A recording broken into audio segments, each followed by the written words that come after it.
नमस्कार, जय श्री राम।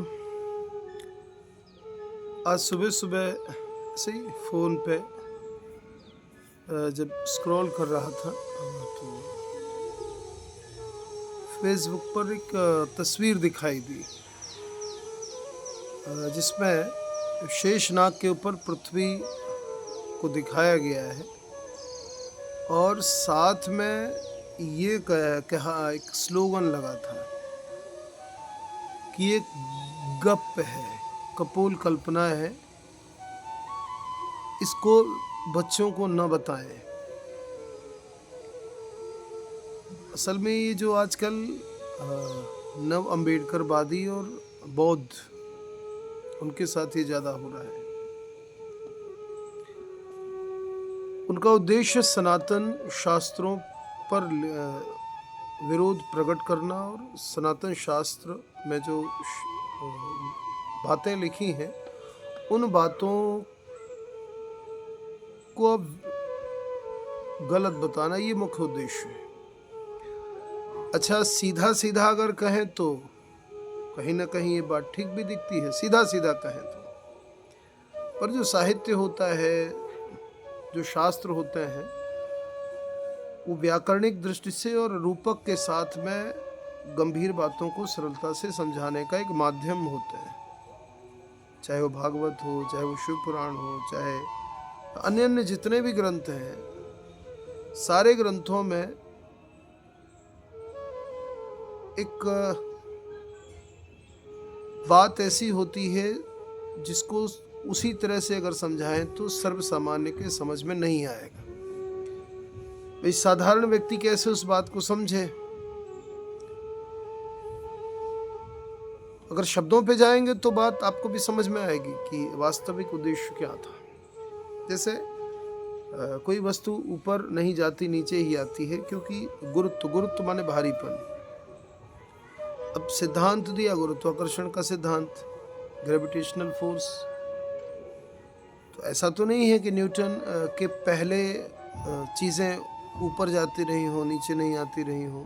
गुरुत्वाकर्षण का सिद्धांत तो था ही, नाम वहाँ पर अलग अलग। गुरुत्व नाम है, गुरुत्व नाम ही आता है। गुरु माने भारी।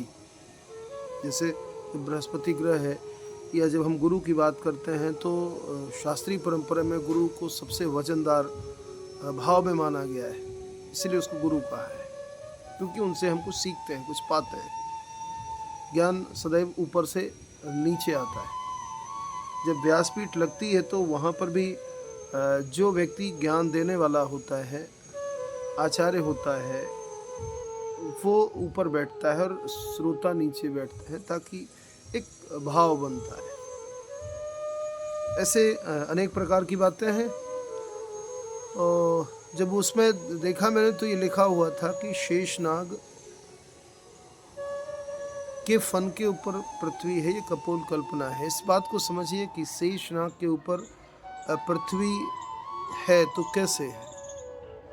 भूकंप की आप जो भूगोल पढ़े होंगे, या जो साइंस थोड़ा बहुत पढ़ी होगी, या 10वीं के पहले तक ये सारी चीज़ें बताई जाती हैं। एक चीज़ समझना है, शेष किसको कहते हैं? शेष माने जो बचा हुआ भाग है, जो बचता है।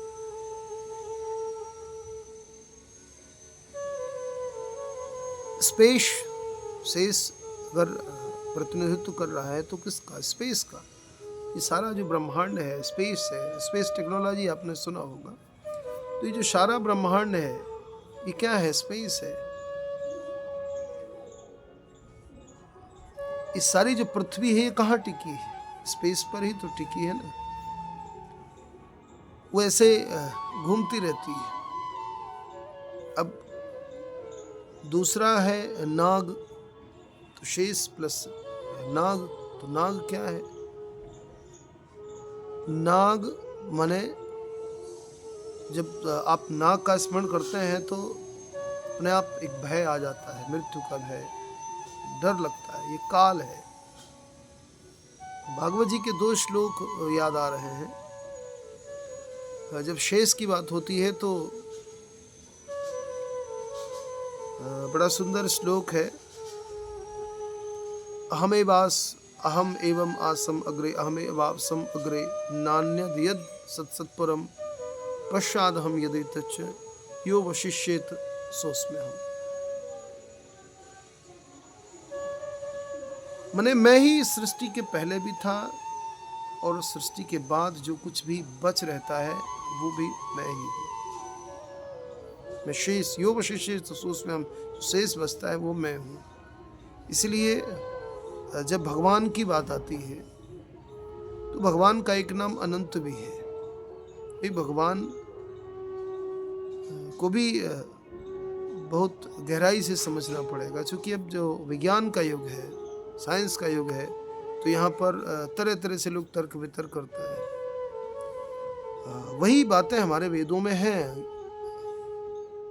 अंकित हैं। ईशावास्यमिदं सर्वं यत् किंच जगत्याम जगत तेन त्यक्तेन भुंजिता मागर्दा कस्य सुधनम। मैंने ईश्वर की सर्वत्र व्याप्ति है, इस बात को बताया, यही भाव है ईशावास्योपनिषद का जो सूत्र है। तो इस सारी सृष्टि जो है वो दो ही पर टिकी है।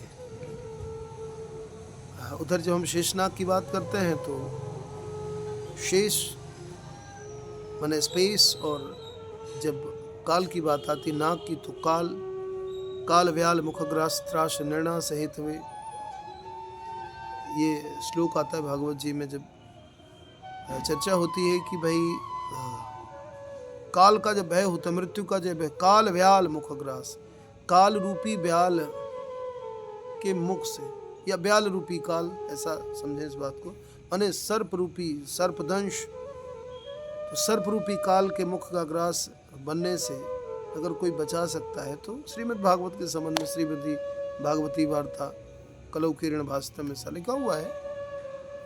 मूलतः यहाँ पर काल, समय की मार से, समय से कोई बच नहीं सकता, समय किसी के नियंत्रण में नहीं है। और सारी ये जो पृथ्वी है वो दो ही पर टिकी है, स्पेस पे और काल पे, समय पे, टाइम और स्पेस।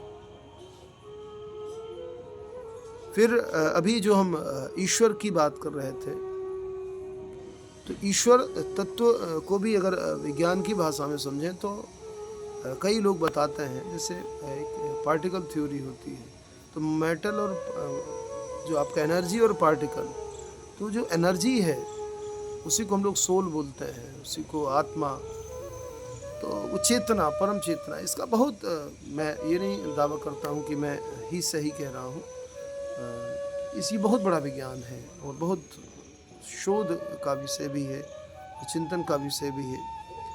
तो ये सोल ही यही एनर्जी है इस सारे शरीर में। ये जो प्राण तत्व है अगर वो ना हो तो ये सारा शरीर व्यर्थ है।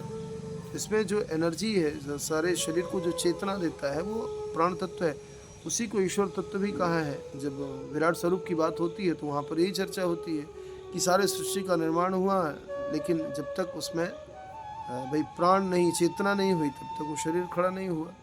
तो इस सारी सृष्टि को, सारे ब्रह्मांड में जो चेतना है वो चेतना ही ईश्वर तत्व है, और ये सारा ब्रह्मांड उसका स्थूल स्वरूप है, सूक्ष्म और स्थूल स्वरूप की बात होती है। तो शास्त्रों में रूपकों के माध्यम से गंभीर बातों को समझाया गया है। अब आधुनिक वक्ताओं को भी इस पर चिंतन करना पड़ेगा कि हमको, चूँकि जो नई पीढ़ी है वो केवल हमारे उन दृष्टांतों के आधार पर अपने आप को संतुष्ट नहीं मान सकती, संतुष्ट नहीं कर सकती। अध्ययन भी बढ़ाना पड़ेगा और आवश्यक है कि हमारी शास्त्रीय व्याख्याओं को वैज्ञानिक रीति से भी देखना चाहिए, इसमें कोई बुरी बात नहीं है। तो आशा है कि विषय समझ में आया होगा और मैंने अपनी तरफ से सरलता समझाने का प्रयास किया। अब आपको अच्छा लगा या नहीं लगा वो आपका विषय है। जय श्री राम, जय गौ माता, जय भारत माता।